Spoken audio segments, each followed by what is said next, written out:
आज हम पढ़ने वाले हैं NCERT क्लासिक चैप्टर नंबर 6 पृथ्वी के प्रमुख स्थल रूप। तो आइए शुरू करते हैं। आपने इसमें कुछ स्थल रूपों को ज़रूर देखा होगा जो चित्र 6.1 में दिखाए गए हैं। आप देखेंगे कि पृथ्वी की सतह सभी जगह एक समान नहीं है। पृथ्वी पर अनगिनत प्रकार के स्थल रूप हैं। स्थल मंडल के कुछ भाग ऊंचे नीचे तथा कुछ समतल होते हैं। ये स्थल रूप दो प्रक्रियाओं के परिणाम स्वरूप बनते हैं। आपको यह जानकर आश्चर्य होगा कि मैदान जिस पर आप खड़े हैं उसमें धीरे धीरे गति हो रही है। पृथ्वी के अंदर लगातार गति हो रही है। पृथ्वी या आंतरिक प्रक्रिया के कारण बहुत से स्थानों पर पृथ्वी की सतह कहीं ऊपर उठ जाती है तो कहीं धंस जाती है। दूसरी यह बाह्य प्रक्रिया स्थल के लगातार बनने एवं टूटने की प्रक्रिया है। पृथ्वी की सतह के टूटकर घिस जाने को अपरदन कहते हैं। अपरदन की क्रिया के द्वारा सतह नीचे हो जाती है तथा निक्षेपण की प्रक्रिया के द्वारा इनका फिर से निर्माण होता है। ये दो प्रक्रियाएं बहते हुए जल, वायु तथा बर्फ के द्वारा होती हैं। हम विभिन्न स्थल रूपों को उनकी ऊंचाई एवं ढाल के आधार पर पर्वतों, पठारों एवं मैदानों में वर्गीकृत कर सकते हैं। पर्वत पृथ्वी की सतह की प्राकृतिक ऊंचाई है। पर्वत का शिखर छोटा तथा आधार चौड़ा होता है। यह आसपास के क्षेत्र से बहुत ऊंचा होता है। कुछ पहाड़ बादलों से भी ऊंचे होते हैं। जैसे जैसे आप ऊंचाई पर जाएंगे जलवायु ठंडी होती जाती है। कुछ पर्वतों पर हमेशा जमी रहने वाली बर्फ की नदियां होती हैं। उन्हें हिमानी कहा जाता है। यहाँ कुछ ऐसे भी पर्वत हैं जो समुद्र के भीतर हैं तथा जिन्हें आप नहीं देख सकते। कठोर जलवायु होने के कारण पर्वतीय क्षेत्रों में बहुत कम लोग निवास करते हैं। वहाँ का धरातल खड़ी ढाल वाला होता है तथा कृषि योग्य भूमि की कमी होती है। पर्वत एक रेखा के क्रम में भी व्यवस्थित हो सकते हैं जिसे श्रृंखला कहा जाता है। बहुत से पर्वतीय तंत्र समानांतर श्रृंखलाओं के क्रम में होते हैं जो सैकड़ों किलोमीटर में फैले होते हैं। हिमालय, आल्प्स तथा एंडीज क्रमशः एशिया, यूरोप तथा दक्षिण अमेरिका की पर्वत श्रृंखलाएं हैं। पर्वतों की ऊंचाई एवं आकार में भिन्नता होती है। पर्वत 3 प्रकार के होते हैं: वलित पर्वत, वृंशोत्थ पर्वत तथा ज्वालामुखी पर्वत। हिमालय तथा आल्प्स वलित पर्वत है जिनकी सतह ऊबड़ खाबड़ तथा शिखर शंक्वाकार है। भारत की अरावली श्रृंखला विश्व की सबसे पुरानी वलित पर्वत श्रृंखला है। अपरदन की प्रक्रिया के कारण यह श्रृंखला घिस गई है। उत्तरी अमेरिका के अपलेशियन तथा रूस के यूराल पर्वत गोलाकार दिखाई देते हैं एवं इनकी ऊंचाई कम है। ये बहुत पुराने वलित पर्वत हैं। जब बहुत बड़ा भाग टूट जाता है तथा ऊर्ध्वाधर रूप से विस्थापित हो जाता है तब वृंशोत्थ पर्वतों का निर्माण होता है।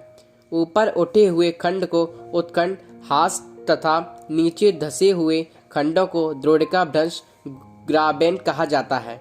यूरोप की राइन घाटी तथा बॉसेस पर्वत इस तरह के पर्वत तंत्र के उदाहरण हैं। एटलस में दिए गए विश्व मानचित्र से उनकी स्थिति को देखिए तथा इस प्रकार की भू आकृतियों के कुछ और उदाहरणों का पता लगाइए। ज्वालामुखी पर्वत ज्वालामुखी क्रियाओं के कारण बनते हैं। अफ्रीका का माउंट किलिमंजारो तथा जापान का फ्यूजियामा इस तरह के पर्वतों के उदाहरण हैं। पर्वत बहुत लाभदायक होते हैं। पर्वत जल के संग्रहागार होते हैं। बहुत सी नदियों का स्रोत पर्वतों में स्थित हिमानियों में होता है। जलाशयों के जल को लोगों तक पहुंचाया जाता है। पर्वतों के जल का उपयोग सिंचाई तथा पनबिजली के उत्पादन में भी किया जाता है। नदी, घाटियां तथा वेदिकाएं कृषि के लिए उपयुक्त होती हैं। पर्वतों में अलग अलग प्रकार की वनस्पतियां तथा जीव जंतु पाए जाते हैं। वनों से हमें ईंधन, चारा, आश्रय तथा दूसरे उत्पाद जैसे गोंद, रेजिन इत्यादि प्राप्त होते हैं। सैलानियों के लिए पर्वतीय भाग उपयुक्त स्थान है। वे पर्वतों की यात्रा उनकी प्राकृतिक सुंदरता को देखने के लिए करते हैं। विभिन्न प्रकार के खेल जैसे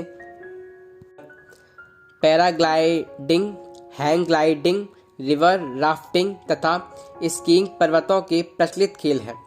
क्या आप हिमालय में स्थित कुछ ऐसे स्थानों के नाम बता सकते हैं जहां ये खेले जाते हैं? पठार उठी हुई एवं सपाट भूमि होती है। यह आसपास के क्षेत्रों से अधिक उठा हुआ होता है तथा इसका ऊपरी भाग मेज के समान सपाट होता है। किसी पठार के एक या एक से अधिक किनारे होते हैं जिनके ढाल खड़े होते हैं। पठारों की ऊंचाई प्रायः कुछ 100 मीटर से लेकर कई हजार मीटर तक हो सकती है। पर्वतों की तरह पठार भी नए या पुराने हो सकते हैं। भारत में दक्कन पठार पुराने पठारों में से एक है। केन्या, तंजानिया तथा युगांडा का पूर्वी अफ्रीकी पठार एवं ऑस्ट्रेलिया का पश्चिमी पठार इस प्रकार के उदाहरण हैं। तिब्बत का पठार विश्व का सबसे ऊंचा पठार है, जिसकी ऊंचाई मध्य समुद्र तल से 4000 से 6000 मीटर तक है। पठार बहुत उपयोगी होते हैं क्योंकि उनमें खनिजों की प्रचुरता होती है। यही कारण है कि विश्व के बहुत से खनन क्षेत्र पठारी भागों में स्थित हैं। अफ्रीका का पठार सोना एवं हीरा के खनन के लिए प्रसिद्ध है।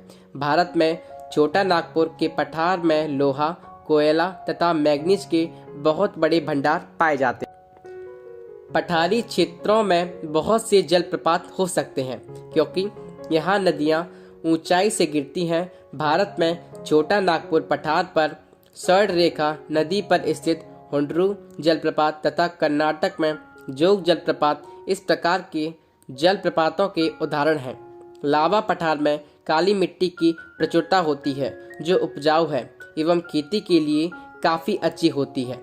कई पठारों में रमणीय स्थल होते हैं जो पर्यटकों को आकर्षित करते हैं। मैदान समतल भूमि के बहुत बड़े भाग होते हैं। वे सामान्यतः माध्य समुद्री तल से 200 मीटर से अधिक ऊंचे नहीं होते हैं। कुछ मैदान काफ़ी समतल होते हैं, कुछ उर्मिल तथा तरंगित हो सकते हैं। अधिकांश मैदान नदियों तथा उनकी सहायक नदियों के द्वारा बने हैं। नदियाँ पर्वतों के ढालों पर नीचे की ओर बहती हैं तथा उन्हें अपरदित कर देती हैं। वे अपरदित पदार्थों को अपने साथ आगे की ओर ले जाती हैं। अपने साथ ढोए जाने वाले पदार्थों जैसे पत्थर, बालू तथा सिल्ट को वे घाटियों में निक्षेपित कर देती हैं।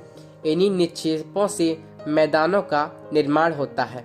सामान्यतः मैदान बहुत अधिक उपजाऊ होते हैं। यहाँ परिवहन के साधनों का निर्माण करना आसान होता है, इसलिए ये मैदान विश्व के सबसे अधिक जनसंख्या वाले भाग होते हैं। नदियों के द्वारा बनाए गए कुछ बड़े मैदान एशिया तथा उत्तरी अमेरिका में पाए जाते हैं। एशिया में स्थित भारत में गंगा एवं ब्रह्मपुत्र का मैदान तथा चीन में यांगत्से नदी का मैदान इसके प्रमुख उदाहरण हैं। मैदान मनुष्यों को रहने के लिए सबसे उपयोगी क्षेत्र होते हैं। यहाँ की जनसंख्या बहुत अधिक होती है क्योंकि मकानों के बनाने तथा खेती के लिए यहाँ समतल भूमि की प्रचुरता होती है। उपजाऊ मिट्टी के कारण यह भाग खेती के लिए काफ़ी उपयुक्त होता है। भारत में गंगा का मैदान देश में सबसे अधिक जनसंख्या वाला क्षेत्र है। स्थल रूप एवं लोग। स्थल रूपों की विभिन्नता के अनुरूप ही मानव विभिन्न प्रकार से जीवन यापन करते हैं। पर्वतीय क्षेत्रों का जीवन कठिन होता है। मैदानी क्षेत्रों का जीवन पर्वतीय क्षेत्रों की तुलना में सरल होता है। मैदानों में फसलें उगाना, घर बनाना या सड़कें बनाना पर्वतीय क्षेत्रों की तुलना में अधिक आसान होता है। विभिन्न प्रकार के स्थल रूपों पर रहने वाले लोगों के रहन सहन के तरीकों में कुछ अंतर होता है। क्या आप उनमें से कुछ अंतरों को बता सकते हैं? कभी कभी प्राकृतिक आपदाएं जैसे भूकंप, ज्वालामुखी उद्गार, तूफान या बाढ़ बहुत विनाश कर देते हैं। इन आकस्मिक घटनाओं के बारे में जागरूकता पैदा करके हम इनमें आने वाले खतरों को कम कर सकते हैं। हम कितने तरीकों से जल एवं स्थल को उपयोग में ला सकते हैं, इसका पता हम अपने आसपास के क्षेत्र से लगा सकते हैं। प्रायः हम स्थल का उपयोग गलत तरीके से करते हैं, जैसे उपजाऊ भूमि पर मकानों का निर्माण करना। इसी प्रकार हम लोग कूड़ा किसी भी भूमि पर या पानी में फेंक देते हैं, जो कि उन्हें गंदा कर देता है। हमें प्रकृति के इस महत्वपूर्ण वरदान का उपयोग इस प्रकार नहीं करना चाहिए। उपलब्ध भूमि केवल हमारे ही उपयोग के लिए ही नहीं है, यह हमारा कर्तव्य है कि हम आगे आने वाली पीढ़ियों के लिए पृथ्वी को सुरक्षित रखें।